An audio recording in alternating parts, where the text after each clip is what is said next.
গবেষকরা গবেষণা করে থাকেন। তো আজকে আমি এই পদ্ধতিগুলো সম্পর্কে বিস্তারিত আলোচনা করব। তোমরা সবাই লক্ষ্য করো।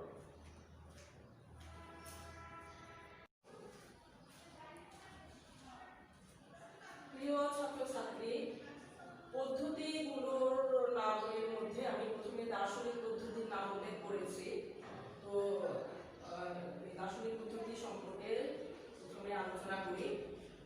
জার্মান শব্দ ফেরিস্টিহেন এর অর্থ হলো অন্তর্দৃষ্টি বা অনুধাবন করা।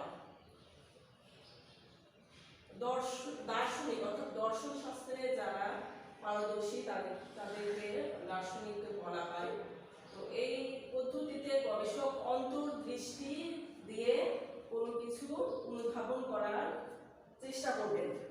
অন্তর্দৃষ্টি অর্থাৎ অন্তর দিয়ে চোখ, দৃষ্টি মানে চোখ, মন, অন্তর বা মন দিয়ে উনি কোনো কিছু ব্যাখ্যা করার চেষ্টা করবেন। অর্থাৎ গবেষক তার বিচার বুদ্ধি দিয়ে, জ্ঞান দিয়ে, যুক্তি দিয়ে, মন দিয়ে কোনো কিছু গবেষণা করার চেষ্টা করবেন। গবেষক এই পদ্ধতিতে তার অন্তর্দৃষ্টির পরিচয় দিবেন এবং মানব চরিত্র সম্পর্কে নিবিড়ভাবে বোঝার চেষ্টা করবেন। গবেষক তার জ্ঞান বুদ্ধি দিয়ে মানুষের চরিত্র বা বাস্তব ঘটনা বোঝার চেষ্টা করবেন। এর ফলে গবেষণাধীন সমাজ বা ব্যক্তির মনোভাব সম্পর্কে জ্ঞান অর্জন করা সম্ভব হয়।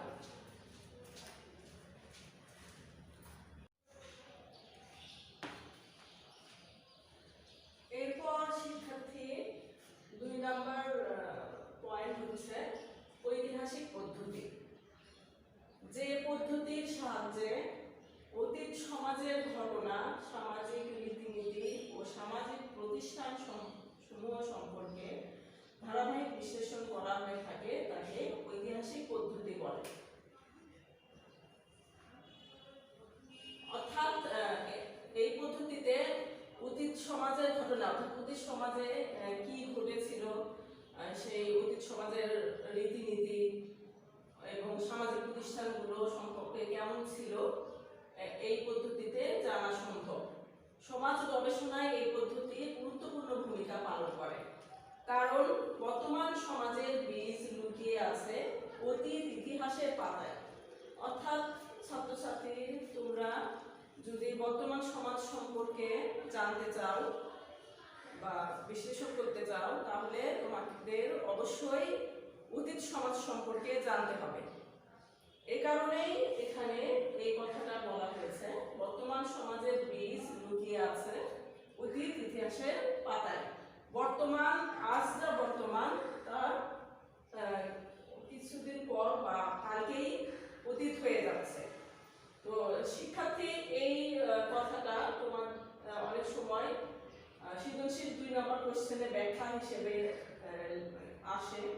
ব্যাখ্যা চাই যে বর্তমান সমাজের বীজ লুকিয়ে আছে অতীত ইতিহাসের পাতায়, ব্যাখ্যা করো বা আলোচনা করো। তখন তোমরা এই সম্পর্কে, এই অতীত ঐতিহাসিক পদ্ধতি এবং অতীত সম্পর্কে কিছু তোমাদের লিখতে হবে।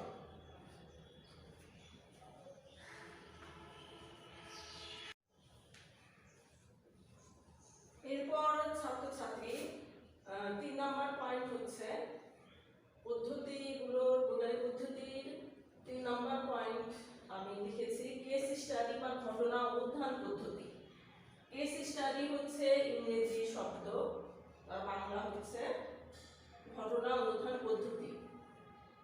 অর্থাৎ অনুধান বলতে এখানে অনুধাবন বা পর্যবেক্ষণের কথা বলা হয়েছে। ঘটনা অনুধাবন করে যে পদ্ধতি অবলম্বন করা হয়, আমরা দেখি এই পদ্ধতিতে এক বা একাধিক ঘটনা পর্যবেক্ষণ করা হয় এবং তার ভিত্তিতে একটি সাধারণ সূত্রে আসার চেষ্টা করা হয়।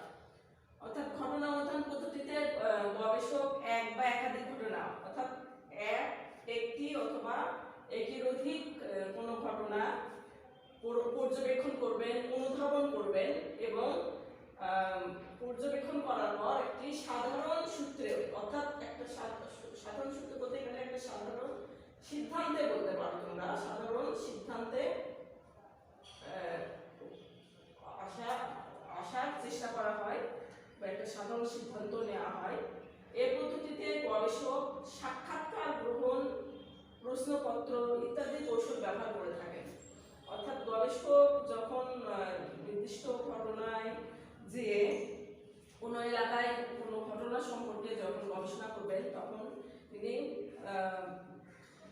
ব্যক্তিগত সাক্ষাৎকার নিতে পারেন এবং প্রশ্নপত্র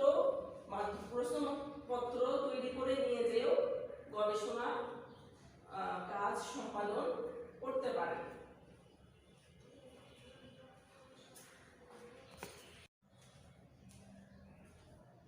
এরপর শিক্ষার্থী 4 নম্বর পয়েন্ট হচ্ছে প্রত্যক্ষ অংশগ্রহণ ও পর্যবেক্ষণ পদ্ধতি। যে গবেষণায় গবেষণার লক্ষ্য দলের মধ্যে অর্থাৎ গবেষক যে নির্দিষ্ট এলাকায় যে যাদের উপরে গবেষণা করার জন্য লক্ষ্য বা নির্দিষ্ট করেছেন সেই লক্ষ্য দলের মধ্যে উপস্থিত থেকে তাদের দৈনন্দিন আচার আচরণ অর্থাৎ প্রতিদিন তারা কেমন আচার আচরণ রীতিনীতি মনোভাব এবং দৃষ্টিভঙ্গি প্রদর্শন করে তাদের সেই মনোভাব এবং দৃষ্টিভঙ্গির সাথে সম্পৃক্ত থেকে যে গবেষণা করেন তাকে প্রত্যক্ষ অংশগ্রহণমূলক পর্যবেক্ষণ পদ্ধতি বলে। আমি আবার বলছি, যে গবেষণায় গবেষণার লক্ষ্য দলের মধ্যে উপস্থিত থেকে তাদের দৈনন্দিন আচার আচরণ মনোভাব ও দৃষ্টিভঙ্গির সাথে সম্পৃক্ত থাকেন তাকে প্রত্যক্ষ অংশগ্রহণমূলক পর্যবেক্ষণ পদ্ধতি বলে। এই পদ্ধতির মাধ্যমে গবেষক যে সব তথ্য সংগ্রহ করেন তার জন্য দীর্ঘদিন সেই নির্দিষ্ট জনগোষ্ঠীর মধ্যে বা সেই নির্দিষ্ট দলের মধ্যে অবস্থান করতে হয়।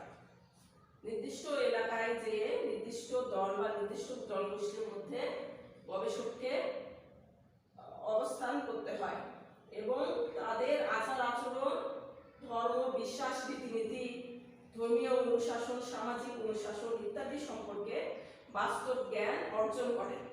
অর্থাৎ গবেষক এই পদ্ধতিতে তিনি নিজে প্রত্যক্ষভাবে অংশগ্রহণ করে অর্থাৎ তিনি নিজের চোখে এবং নিজে থেকে গবেষণা কাজ পরিচালনা করবেন এবং নির্দিষ্ট লক্ষ্য দলের মধ্যে দীর্ঘদিন সেই জনগোষ্ঠীর মধ্যে বসবাস করে সেই জনগোষ্ঠী সম্পর্কে আচার আচরণ রীতিনীতি বিশ্বাস সম্পর্কে বাস্তব জ্ঞান অর্জন করবেন।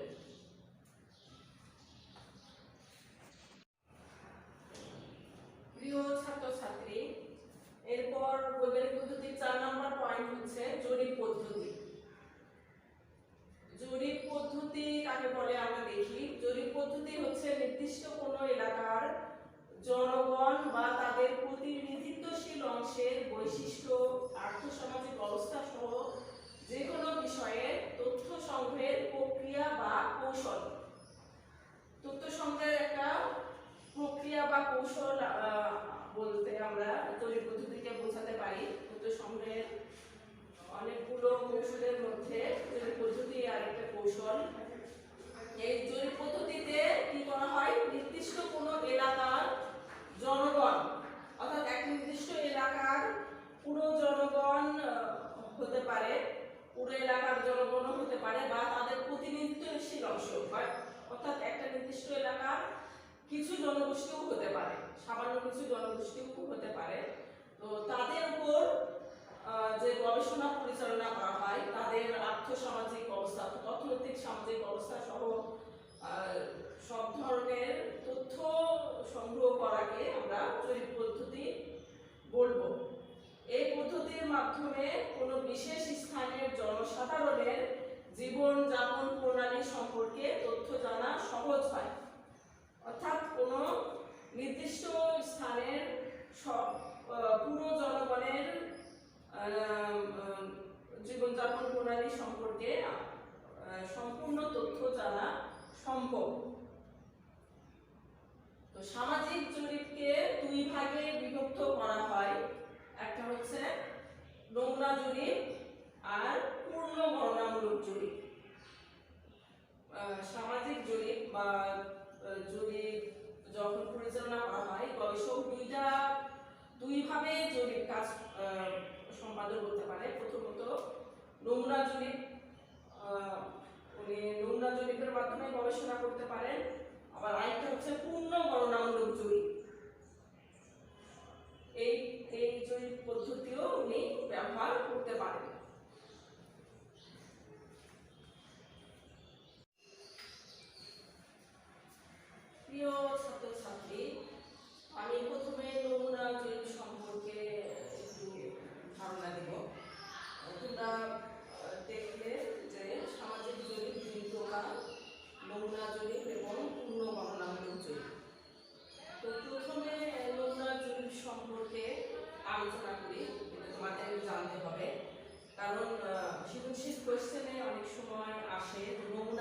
কাকে বলে। সেজন্য আমাদের এই নমুনা জরিপ সম্পর্কে ধারণা থাকতে হবে।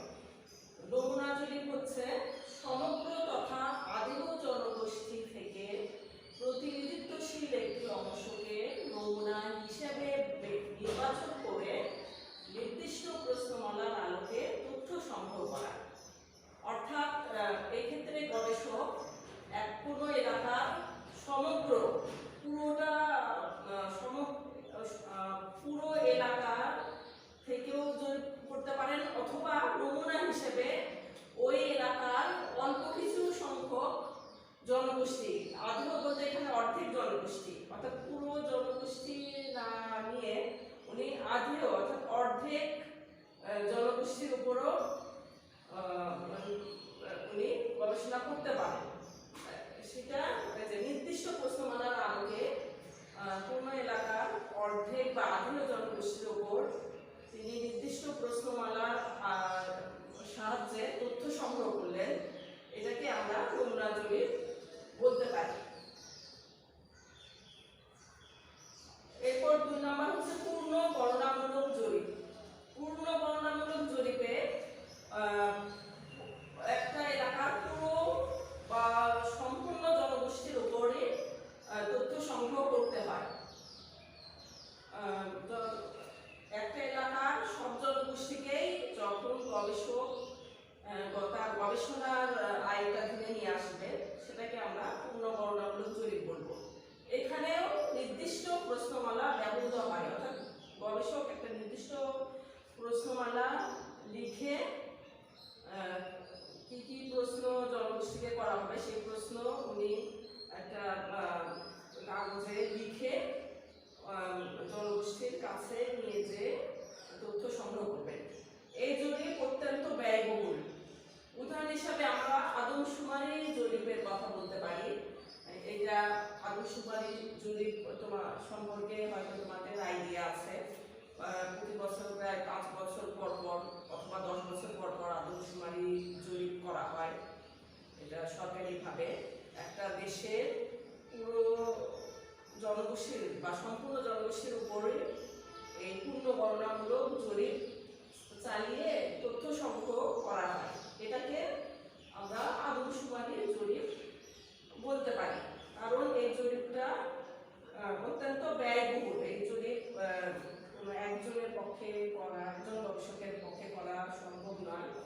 অনেক তথ্য সংগ্রহ করার জন্য অনেক তথ্য কর্মী বা মাঠ কর্মী বা অনেক গবেষকের দরকার হয়। তো যাই হোক, এই জরিপ আমরা 2 ধরনের জরিপ দেখলাম, একটা নমুনা জরিপ আর একটা পূর্ণ গণনামূলক জরিপ। নমুনা জরিপে ব্যয় এবং সময় কম লাগে, আর কিন্তু পূর্ণ গণনামূলক জরিপে জরিপ অত্যন্ত ব্যয়বহুল এবং সময় সাপেক্ষ।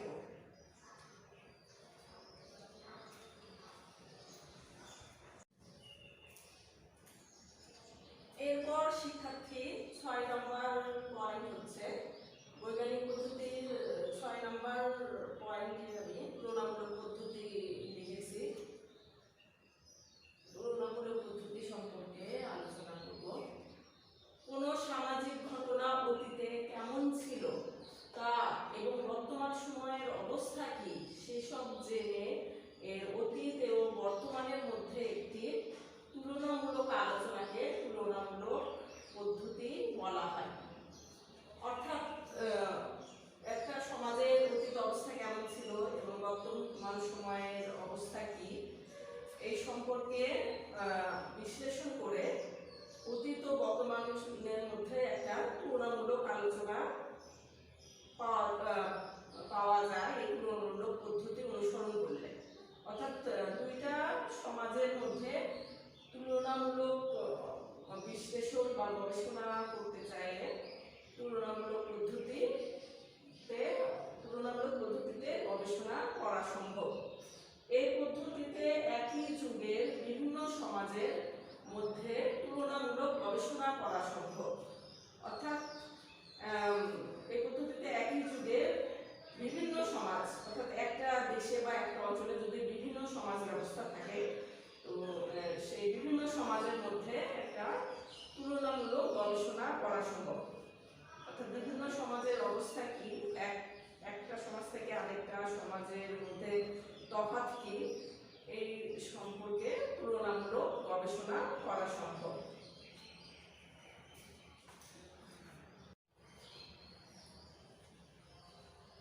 প্রিয় ছাত্রছাত্রী, এবার বৈজ্ঞানিক পদ্ধতির 7 নম্বর পয়েন্ট হচ্ছে পরীক্ষণ পদ্ধতি।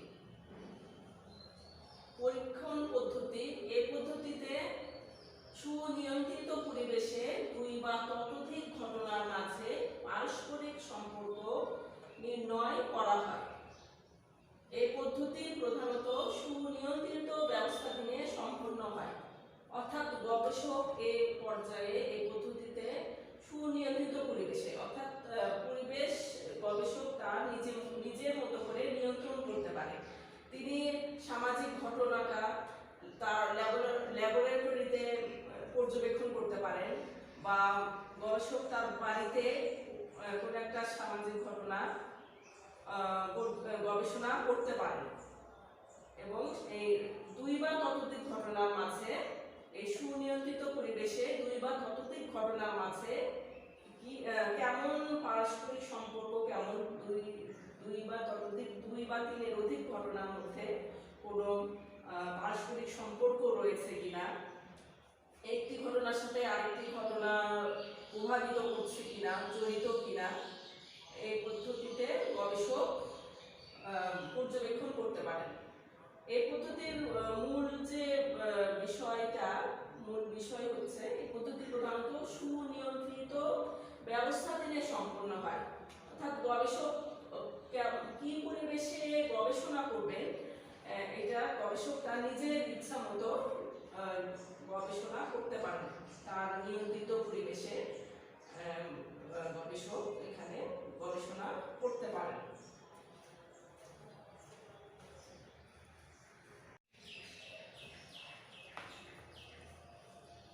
এবার আমি বৈজ্ঞানিক পদ্ধতির 8 নম্বর পয়েন্ট অর্থাৎ নৃতাত্ত্বিক পদ্ধতি সম্পর্কে আলোচনা করব।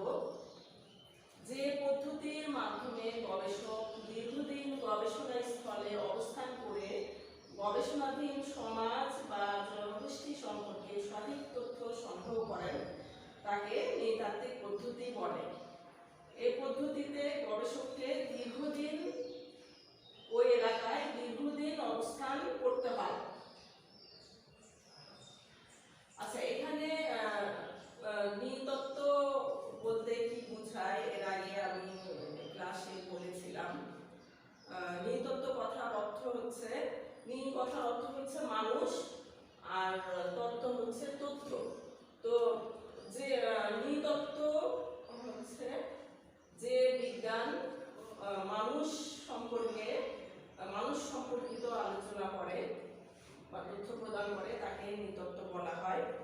তো নৃতাত্ত্বিক পদ্ধতিতে গবেষক গবেষণা করলে যে এলাকায় উনি গবেষণা করবেন সেই এলাকায় সেই জনগোষ্ঠী সম্পর্কে গবেষণা করতে গেলে বা তথ্য সংগ্রহ করতে গেলে গবেষককে দীর্ঘদিন ওই এলাকায় বসবাস করতে হয়, দীর্ঘদিন অবস্থান করতে হয়। গবেষণাধীন এলাকায় দীর্ঘদিন গবেষককে ওই এলাকায় অবস্থান করতে হয় এবং ওই জনগোষ্ঠীর সম্পর্কে জীবনযাপন প্রণালী সম্পর্কে বিস্তারিত তথ্য সংগ্রহ করতে হয়। অতএব আমি সবগুলো পদ্ধতির শেষে তোমরা এভাবে লিখে পরিশেষে এভাবে লিখে শেষ করতে পারো। অতএব বলা যায়, সামাজিক সমস্যাগুলি যথাযথভাবে বিশ্লেষণের জন্য সামাজিক গবেষণায় বিভিন্ন ধরনের পদ্ধতি ব্যবহৃত হয় এবং প্রতিটা পদ্ধতি খুব তাৎপর্যপূর্ণ বা গুরুত্বপূর্ণ। তবে এখানে একটা কথা বলা দরকার, গবেষক যখন গবেষণা করেন, সামাজিক কোনো ঘটনা বা অবস্থা নিয়ে গবেষণা করেন, তখন গবেষক এখানে সবগুলো পদ্ধতি ব্যবহার করতে হবে এমন কোনো বাধ্যবাধকতা নেই। গবেষক ইচ্ছা করলে 2-1টা পদ্ধতি ব্যবহার করে গবেষণা করতে পারে। তো ছাত্রছাত্রী, আমি এই পর্যায়ে আজকে বৈজ্ঞানিক পদ্ধতির যে কয়টা বৈজ্ঞানিক পদ্ধতি রয়েছে, সমাজ গবেষণা করতে গেলে